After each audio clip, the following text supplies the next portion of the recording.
আগের ভিডিওতে তোমাদেরকে দেখিয়েছি নিউ দীঘা আর ওল্ড দীঘা। এখন আমরা যাচ্ছি ঢেউসাগর পার্ক। দীঘায় টোটো ভাড়া এত বেশি, একটু দরদাম করে তবেই টোটোতে উঠবেন। তো আমরা চলে এসেছি ঢেউসাগর পার্ক। আমরা যখন ঢেউসাগর পার্কে গেছি আবহাওয়া একদমই ভালো নেই, এত হাওয়া দিচ্ছিল, এরপর হয়তো ঝড় উঠবে।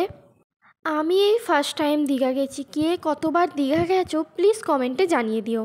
তো চলো তোমাদেরকে ঢেউসাগরের পার্কের ভিতরে নিয়ে গিয়ে পুরোটা ঘুরে দেখায়। ঢেউসাগরে ঢুকতেই তোমাদের টিকিট ভাড়া লাগবে প্রতি জন হিসাবে 20 টাকা। আমাদের মতো অসংখ্য মানুষ এখানে ঘুরতে এসেছে। নিউ দীঘা থেকে 2-3 মিনিটের পথ, তারপরেই ঢেউসাগরটা পড়বে। ঢেউসাগরে ভ্লগ করার মতো বা ফটো নেওয়ার মতো বা ঘোরার মতো অনেক সুন্দর সুন্দর জায়গা আছে।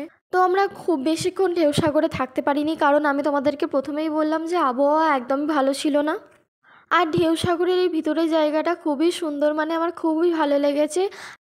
আমরা ওল্ড দীঘা থেকে যেই জিনিসগুলো কিনেছিলাম, চাবির রিং, ব্যাগ, ওইগুলোকে নিয়েই ঘুরতে আরম্ভ করে দিয়েছি, কারণ আবার রুমে গেলে অনেকটা দেরি হয়ে যাবে আর আবহাওয়াটা একদমই ভালো নেই। একটু পরেই হয়তো আমাদেরকে চলে যেতে হবে।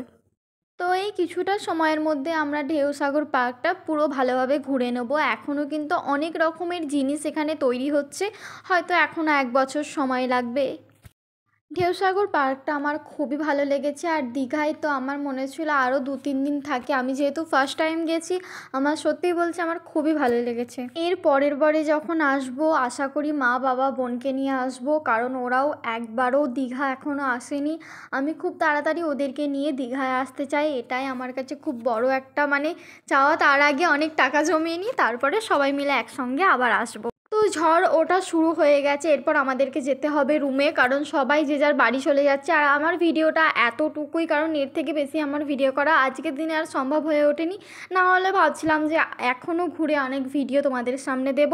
তো যাই হোক, আমার চ্যানেল অফিস ব্লগ যদি তোমাদের ভালো লাগে প্লিজ একটা সাবস্ক্রাইব করে দেবে। তোমাদের একটা সাবস্ক্রাইব আমাকে ভিডিও বানাতে আরও উৎসাহিত করবে, আমার ভিডিও বানাতে অনেক ইচ্ছা করবে। তো প্লিজ সবাই আমার চ্যানেলটাকে অনেক সাপোর্ট করবে। তো আজকের মতো এইটুকুই, tata, bye bye, good night. সবাই অনেক ভালো থাকবে, সুস্থ থাকবে, আনন্দ থাকবে।